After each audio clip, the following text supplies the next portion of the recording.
নমস্কার বন্ধুরা, রুনিয়ের মম কিচেনে আপনাদের স্বাগত। আশা করি সবাই ভালো আছেন। আজ আমি আপনাদের সঙ্গে শেয়ার করব দারুণ টেস্টি ব্রোকলি বা সবুজ ফুলকপির একটি রেসিপি। এইভাবে রেসিপিটাকে বানিয়ে দেখুন যে খেতে হয় কতটা টেস্টি। ভাত ও রুটি দুটো দিয়েই খেতে লাগে অসাধারণ। খুব সহজে কিন্তু রেসিপিটাকে বানিয়ে নেওয়া যায়। তাই ভিডিওটা পুরোটা দেখার অনুরোধ রইল। যদি ভিডিওটা ভালো লাগে তবে অবশ্যই একটা লাইক, আর আমার চ্যানেলে নতুন বন্ধু হয়ে থাকলে চ্যানেলটিকে সাবস্ক্রাইব করার অনুরোধ রইল। তো চলুন দেখে নেওয়া যাক আজকের এই হেলদি ও টেস্টি ব্রোকলি রেসিপি। প্রথমেই এখানে আমি নিয়েছি একটা মিডিয়াম সাইজের ব্রোকলি। ফুলগুলোকে ছাড়িয়ে এইভাবে দুটুকরো করে কেটে ঈষদুষ্ণ গরম জলে নুন দিয়ে ভিজিয়ে রেখে দিয়েছিলাম 10 মিনিটের মতো। আর এখানে নিয়েছি একটি আলু, একটি গাজর ও সামান্য একটু মটরশুঁটি। প্রথমেই একটা মশলা তৈরি করে নেব। মিক্সি জারের মধ্যে নিয়ে নিলাম 10 থেকে 12 কোয়া মতো রসুন, দিয়ে দেব 2 ইঞ্চি মতো আদা, এর সঙ্গে দিয়ে দিলাম একটা লঙ্কা। ঝালের পরিমাণটা অবশ্যই আপনারা প্রয়োজন মতো দিয়ে দেবেন। আর দিয়ে দিলাম 1 টেবিল চামচ গোটা জিরে আর 1 টেবিল চামচের থেকে একটু কম গোটা ধনে। একটু জল অ্যাড করে প্রথমে একটু ঘুরিয়ে নেব মিক্সিতে। এরপর এর মধ্যে দিয়ে দিলাম টুকরো করে কেটে রাখা একটি টমেটো। আবারও সামান্য একটু জল অ্যাড করে এইভাবে একটা পেস্ট তৈরি করে নেব।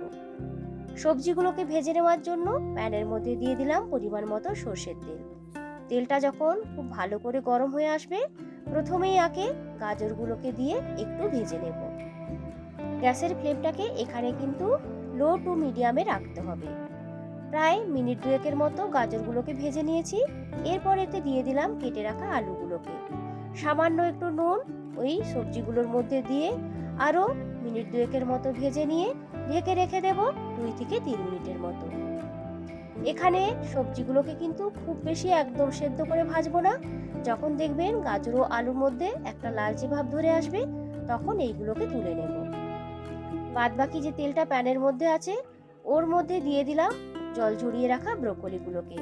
সামান্য একটু নুন অ্যাড করে ব্রোকলিগুলোকেও কিন্তু একটু ভেজে নিতে হবে।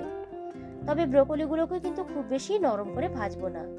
3 থেকে 4 মিনিটের মতো ভালো করে ভেজে নিলেই হবে। ওই সেম প্যানের মধ্যে দিয়ে দিলাম পরিমাণ মতো সর্ষের তেল। ফোড়নে এখানে দিলাম 1/2 টেবিল চামচের মতো গোটা জিরে আর কিছু গোটা গরম মশলা। কয়েক সেকেন্ডের মতো ফোড়নটাকে একটু ভেজে নেব। যখন এর মধ্যে থেকে একটা সুন্দর গন্ধ বের হবে, তখন দিয়ে দিলাম কেটে রাখা একটা মিডিয়াম সাইজের পেঁয়াজ। পেঁয়াজটাকে একটু লালচে করে ভেজে নিতে হবে। গ্যাসের ফ্লেমটাকে লো টু মিডিয়ামে রেখে 3 থেকে 4 মিনিটের মতো পেঁয়াজটিকে ভেজে নিলেই দেখতে পাবেন এর মধ্যে একটা সুন্দর লালচে ভাব চলে আসবে। এই সময় দিয়ে দিতে হবে আগে থেকে তৈরি করে রাখা সেই মশলার পেস্টটাকে। এই মশলার ভেতরে যেহেতু আদা রসুন আছে, তাই যতক্ষণ না পর্যন্ত আদা রসুনের কাঁচা গন্ধটা চলে যাচ্ছে ততক্ষণ পর্যন্ত কিন্তু মশলাটিকে কষে নিতে হবে। মশলাটা কষে নেওয়ার পর এর মধ্যে দিয়ে দিলাম 1 টিস্পুন করে হলুদ গুঁড়ো, 1 টিস্পুন কাশ্মীরি লঙ্কার গুঁড়ো।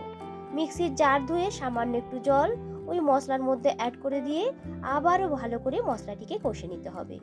মশলাটা যত ভালো করে কষা হবে তরকারিটা খেতে কিন্তু ততই ভালো লাগবে।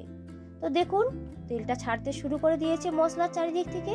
এই সময় দিয়ে দিলাম ভেজে রাখা আলু এবং গাজরগুলোকে। মশলার সাথে আলু এবং গাজরগুলোকে ভালো করে মিশিয়ে নিয়ে কষে নেব। এরপরে ঢেকে রেখে দিলাম 2 থেকে 3 মিনিটের মতো। ঢাকনাটি খুলে নিয়ে আবারও কিছুটা সময় ভালো করে এইভাবে কষে নেওয়ার পর এর মধ্যে এক এক করে দিয়ে দিলাম মটরশুঁটি ও আগে থেকে ভেজে রাখা ব্রোকলি। সমস্ত সবজির সাথে মশলাটিকে ভালো করে মিশিয়ে নেব। আরও প্রায় মিনিট দুয়েকের মতো এইভাবে কষে নিয়েছি। এরপরে ঢাকনা দিয়ে রেখে দিলাম মিনিট দুয়েকের মতো। ঢাকনাটি খুলে আবারও একটু ভালো করে এইভাবে মিশিয়ে নিতে হবে। তো দেখুন ভালো করে কিন্তু আমার সবজিগুলো কষানো হয়ে গেছে। এর মধ্যে দিয়ে দিলাম পরিমাণ মতো জল। গ্রেভিটা আপনারা কতটা রাখবেন তার উপর নির্ভর করে কিন্তু জলটা দেবেন। সমস্ত কিছু ভালো করে মিশিয়ে নেওয়ার পর দিয়ে দিলাম পরিমাণ মতো নুন, আর এর টেস্টটাকে ব্যালেন্স করার জন্য দিয়ে দিলাম খুব সামান্য পরিমাণ একটু চিনি। সবকিছু ভালো করে মিশিয়ে নিয়ে ঢেকে রেখে দিলাম 5 থেকে 7 মিনিটের মতো। তো দেখুন গ্রেভিটা কিন্তু অনেকটাই বসে এসেছে। এরপরে চেক করে নেব সবজিগুলো সেদ্ধ হয়েছে কিনা। তো দেখুন আলু, গাজর এবং ব্রোকলি খুব সুন্দরভাবে কিন্তু সেদ্ধ হয়ে গেছে। নামানোর আগে উপর থেকে দিয়ে দিলাম সামান্য একটু গরম মশলা আর খুবই সামান্য পরিমাণ একটু ঘি। ঘি এবং গরম মশলা লাস্টে দিলে দেখবেন এই তরকারির টেস্টটা কিন্তু অনেকটাই বেড়ে যাবে। গ্রেভিটাকে আর একটু ফুটিয়ে নিয়ে গ্যাসটাকে অফ করে ঢেকে রেখে দিলাম 5 মিনিটের মতো। তাহলেই কিন্তু তৈরি হয়ে যাবে হেলদি ও টেস্টি ব্রোকলির এই রেসিপি। ভাত ও রুটি দুটোর সঙ্গেই কিন্তু সার্ভ করতে পারেন আজকের এই রেসিপি। তো বন্ধুরা, আজকের এই রেসিপিটা আপনাদের কেমন লাগলো অবশ্যই কিন্তু আমাকে কমেন্ট করে জানাবেন। যদি রেসিপিটা ভালো লাগে অবশ্যই একটা লাইক ও আমার চ্যানেলটিকে সাবস্ক্রাইব করারও অনুরোধ রইল। আবারও হাজির হব নতুন কোনো দিন নতুন কোনো রেসিপি নিয়ে। আজকের মতো টাটা।